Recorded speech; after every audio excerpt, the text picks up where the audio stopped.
menonton, jangan lupa like, subscribe, dan tekan tombol lonceng. Selamat menyaksikan. Menteri Pariwisata dan Ekonomi Kreatif Sandiaga Salahuddin Uno mengajak pelaku usaha yang bergerak di industri parekraf memanfaatkan momen libur Lebaran 2023 untuk meningkatkan penjualan dan memberikan pelayanan terbaik agar wisatawan dapat menikmati aktivitas wisata dengan aman, nyaman, dan menyenangkan.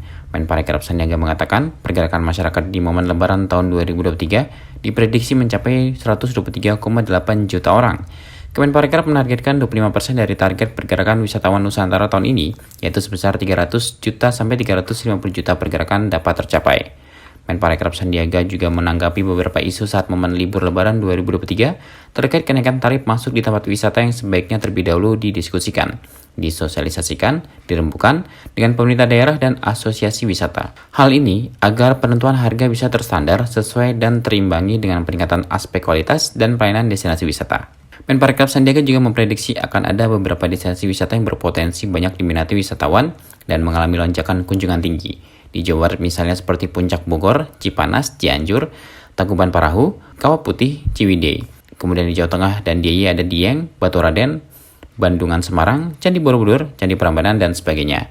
Terakhir di Jawa Timur ada Gunung Bromo, wisata Jatim Park Batu, Taman Kebun Binatang Batu, dan sebagainya. Persiapan destinasi wisata semakin kita finalkan 123,8 juta pergerakan masyarakat dan kami menargetkan 25% dari target pergerakan Wisnus tahun ini antara 300 juta lebih dapat tercapai dengan target perputaran ekonomi 100 sampai 150 triliun rupiah.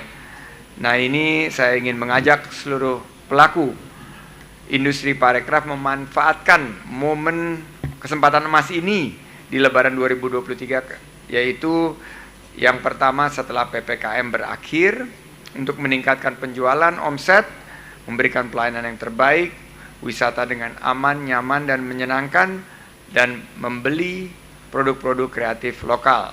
Kita harus terus jaga momentum perbaikan ini. Nah, ada beberapa isu yang harus kita sikapi. Pertama, kenaikan tarif masuk di tempat wisata.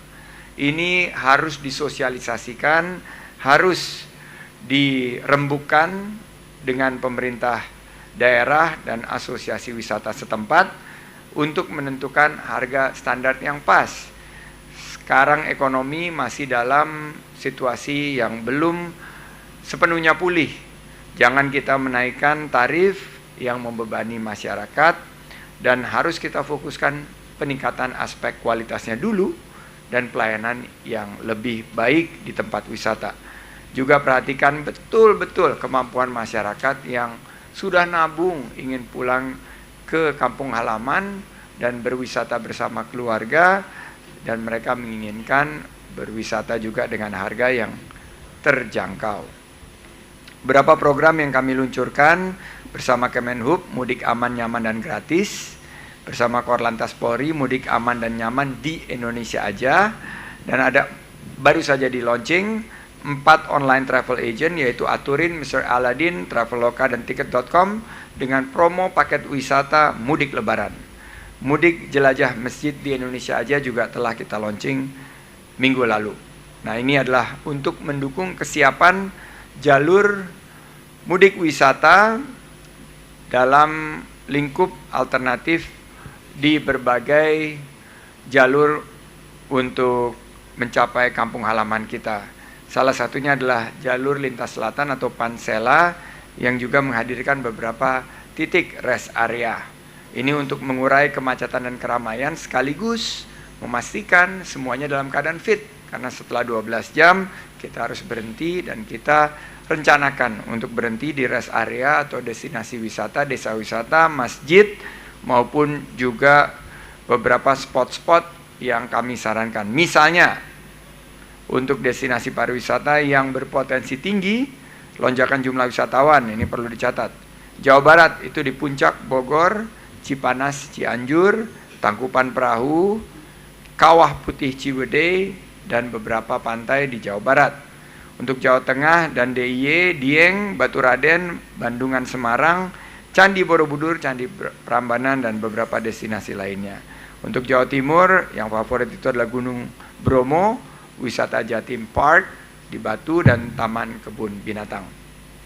Ini yang harus kita pastikan agar tidak membludak dan pelayanannya lebih baik, lebih cepat, lebih nikmat, dan tentunya dengan harga yang tepat. Mari kita gunakan kesempatan ini untuk menghadirkan suatu proses mudik yang aman, lancar, dan juga smooth. Dalam kesempatan tersebut hadir mendampingi Menparekraf Sandiaga jajaran eselon 1 dan 2 di lingkungan Kemenparekraf secara online maupun offline. Tim Eljan Media melaporkan.